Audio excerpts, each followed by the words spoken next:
The Time Machine by H.G. Wells, Chapter 1. The time traveler, for so it will be convenient to speak of him, was expounding a recondite matter to us. His gray eyes shone and twinkled, and his usually pale face was flushed and animated. The fire burned brightly, and the soft radiance of the incandescent lights and the lilies of silver caught the bubbles that flashed and passed in our glasses. Our chairs, being his patents, embraced and caressed us rather than submitted to be sat upon, and there was that luxurious after-dinner atmosphere when thought roams gracefully free of the trammels of precision. And he put it to us in this way, marking the points with a lean forefinger, as we sat and lazily admired his earnestness over this new paradox, as we thought it, and his fecundity. "You must follow me carefully. I shall have to controvert one or two ideas that are almost universally accepted. The geometry, for instance, they taught you at school is founded on a misconception." "Is not that rather a large thing to expect us to begin upon?" said Filby, an argumentative person with red hair. "I do not mean to ask you to accept anything without reasonable ground for it. You will soon admit as much as I need from you.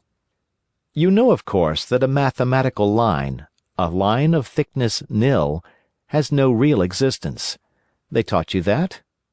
Neither has a mathematical plane. These things are mere abstractions." "That is all right," said the psychologist. "Nor, having only length, breadth, and thickness, can a cube have a real existence." "There I object," said Filby. "Of course a solid body may exist. All real things—" "So most people think. But wait a moment. Can an instantaneous cube exist?" "Don't follow you," said Filby. "Can a cube that does not last for any time at all have a real existence?" Filby became pensive. "Clearly," the time traveler proceeded, "any real body must have extension in 4 directions. It must have length, breadth, thickness, and duration. But through a natural infirmity of the flesh, which I will explain to you in a moment, we incline to overlook this fact.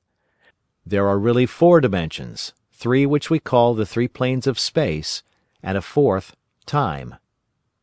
There is, however, a tendency to draw an unreal distinction between the former 3 dimensions and the latter, because it happens that our consciousness moves intermittently in one direction along the latter from the beginning to the end of our lives."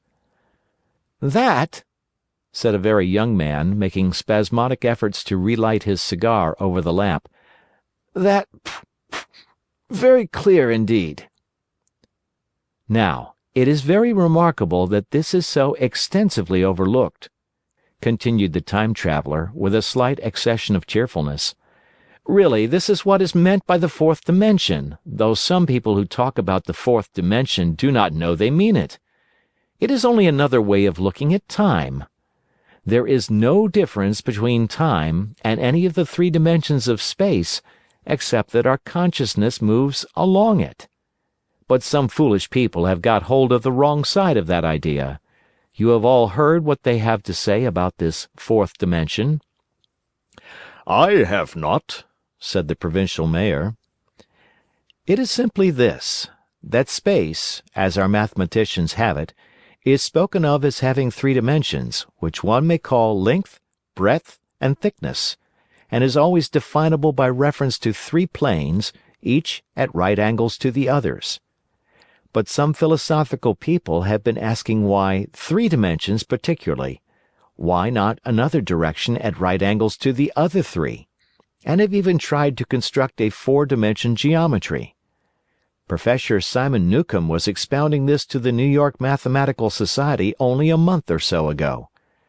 You know how on a flat surface, which has only 2 dimensions, we can represent a figure of a 3-dimensional solid, and similarly they think that by models of 3 dimensions they could represent one of 4, if they could master the perspective of the thing. See?" "I think so," murmured the provincial mayor, and, knitting his brows, he lapsed into an introspective state, his lips moving as one who repeats mystic words. "Yes, I think I see it now," he said after some time, brightening in a quite transitory manner. "Well, I do not mind telling you I have been at work upon this geometry of 4 dimensions for some time. Some of my results are curious. For instance, here is a portrait of a man at 8 years old, another at 15, another at 17, another at 23, and so on. All these are evidently sections, as it were, 3-dimensional representations of his 4-dimensioned being, which is a fixed and unalterable thing. Scientific people," proceeded the time traveler, after the pause required for the proper assimilation of this, "know very well that time is only a kind of space. Here is a popular scientific diagram, a weather record. This line I trace with my finger shows the movement of the barometer. Yesterday it was so high.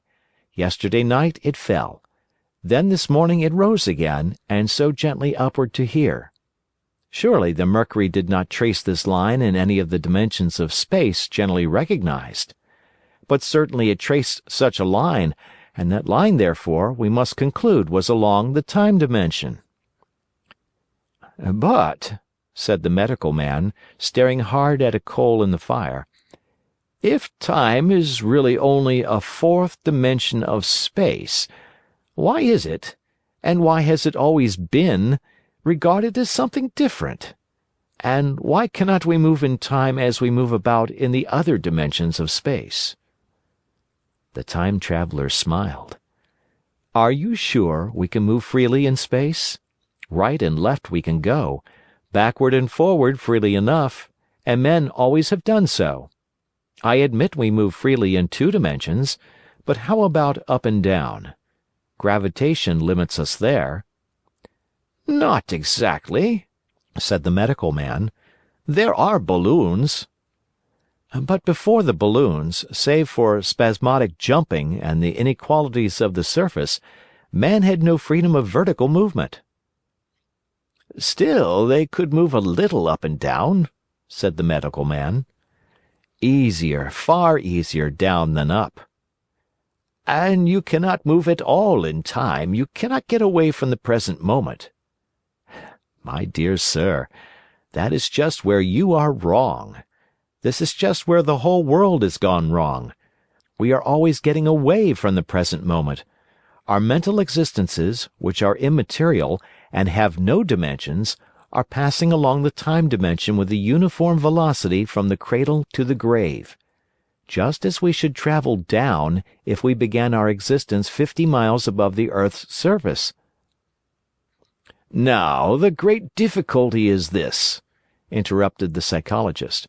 "You can move about in all directions of space, but you cannot move about in time." "That is the germ of my great discovery. But you are wrong to say that we cannot move about in time. For instance, if I am recalling an incident very vividly, I go back to the instant of its occurrence. I become absent-minded, as you say. I jump back for a moment. Of course we have no means of staying back for any length of time, any more than a savage or an animal has of staying 6 feet above the ground. But a civilized man is better off than the savage in this respect. He can go up against gravitation in a balloon, and why should he not hope that ultimately he may be able to stop or accelerate his drift along the time dimension, or even turn about and travel the other way?" "Oh, this," began Filby, "is all—" "Why not?" said the time traveler. "It's against reason," said Filby. "What reason?" said the time traveler. "You can show black is white by argument," said Filby, "but you will never convince me." "Possibly not," said the time traveler. "But now you begin to see the object of my investigations into the geometry of 4 dimensions. Long ago I had a vague inkling of a machine—" "To travel through time!" exclaimed the very young man. "That shall travel indifferently in any direction of space and time, as the driver determines." Philby contented himself with laughter. "But I have experimental verification," said the time traveler. "It would be remarkably convenient for the historian," the psychologist suggested. "One might travel back and verify the accepted account of the Battle of Hastings, for instance." "Don't you think you would attract attention?" said the medical man. "Our ancestors had no great tolerance for anachronisms." "One might get one's Greek from the very lips of Homer and Plato," the very young man thought. "In which case they would certainly plow you for the little go. The German scholars have improved Greek so much." "Then there is the future," said the very young man. "Just think! One might invest all one's money, leave it to accumulate at interest, and hurry on ahead." "To discover a society," said I, "erected on a strictly communistic basis." "Of all the wild, extravagant theories!" began the psychologist. "Yes, so it seemed to me, and so I never talked of it until—" "Experimental verification!" cried I. "You are going to verify that?" "The experiment!" cried Philby, who was getting brain-weary. "Let's see your experiment anyhow," said the psychologist, "though it's all humbug, you know." The time traveler smiled around at us. Then, still smiling faintly, and with his hands deep in his trousers pockets, he walked slowly out of the room, and we heard his slippers shuffling down the long passage to his laboratory. The psychologist looked at us. "I wonder what he's got." "Some sleight of hand trick or other?" said the medical man, and Philby tried to tell us about a conjurer he had seen at Burslem, but before he had finished his preface the time traveler came back, and Philby's anecdote collapsed.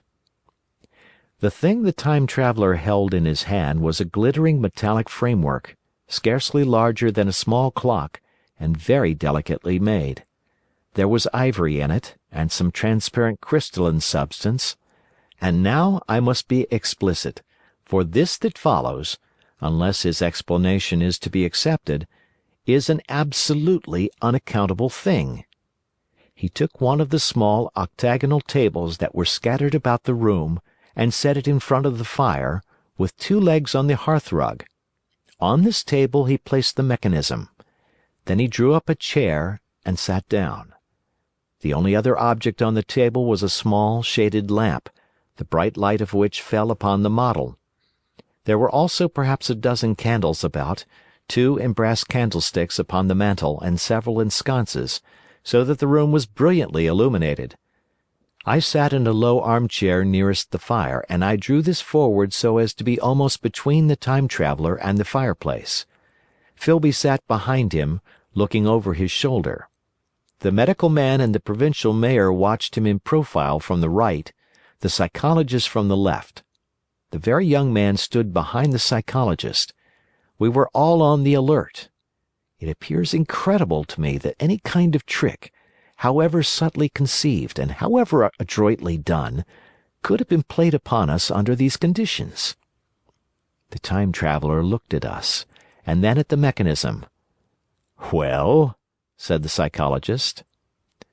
"This little affair," said the time traveler, resting his elbows upon the table and pressing his hands together above the apparatus, "is only a model. It is my plan for a machine to travel through time. You will notice that it looks singularly askew and that there is an odd twinkling appearance about this bar, as though it was in some way unreal." He pointed to the part with his finger. "Also, here is one little white lever, and here is another." The medical man got up out of his chair and peered into the thing. "It's beautifully made," he said. "It took 2 years to make," retorted the time traveler. Then, when we had all imitated the action of the medical man, he said, "Now I want you clearly to understand that this lever, being pressed over, sends the machine gliding into the future, and this other reverses the motion. This saddle represents the seat of a time traveler. Presently I am going to press the lever, and off the machine will go. It will vanish, pass into future time, and disappear. Have a good look at the thing. Look at the table, too, and satisfy yourselves there is no trickery. I don't want to waste this model, and then be told I'm a quack." There was a minute's pause, perhaps. The psychologist seemed about to speak to me, but changed his mind. Then the time-traveler put forth his finger towards the lever. "No," he said suddenly. "Lend me your hand." And turning to the psychologist, he took that individual's hand in his own and told him to put out his forefinger, so that it was the psychologist himself who sent forth the model time machine on its interminable voyage. We all saw the lever turn.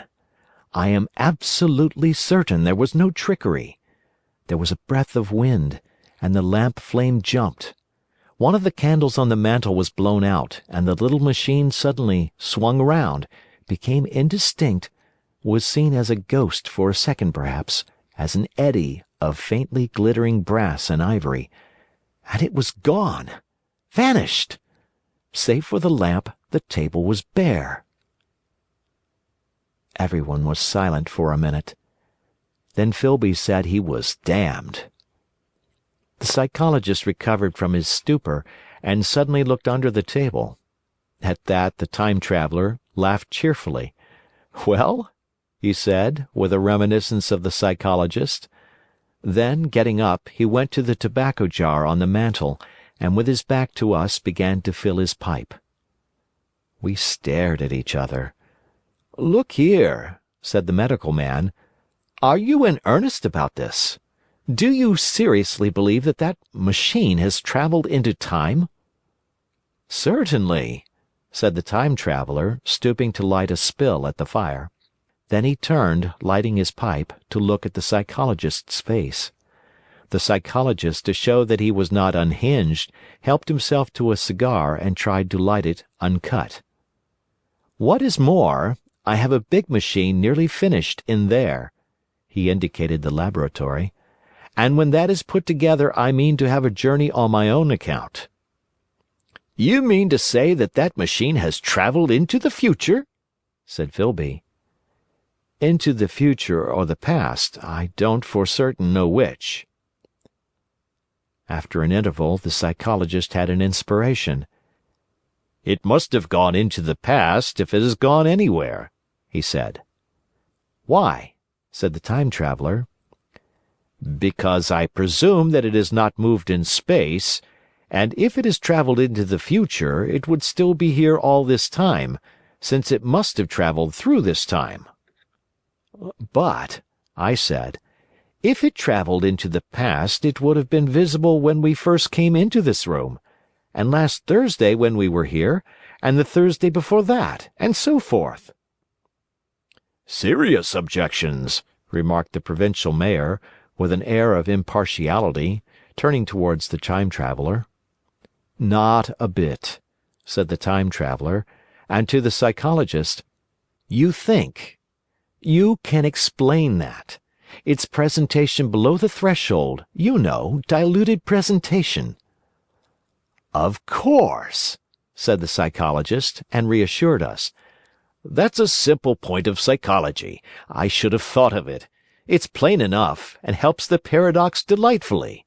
We cannot see it, nor can we appreciate this machine, any more than we can the spoke of a wheel spinning, or a bullet flying through the air.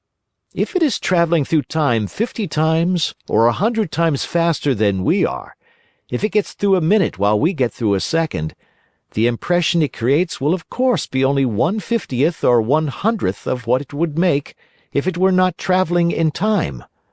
That's plain enough." He passed his hand through the space in which the machine had been. "You see?" he said, laughing. We sat and stared at the vacant table for a minute or so. Then the time-traveler asked us what we thought of it all. "It seems plausible enough tonight," said the medical man. "But wait until tomorrow. Wait for the common sense of the morning." "Would you like to see the time machine itself?" asked the time-traveler. And therewith, taking the lamp in his hand, he led the way down the long, drafty corridor to his laboratory. I remember vividly the flickering light, his queer, broad head in silhouette, the dance of the shadows, how we all followed him, puzzled but incredulous, and how there in the laboratory we beheld a larger edition of the little mechanism which we had seen vanish from before our eyes.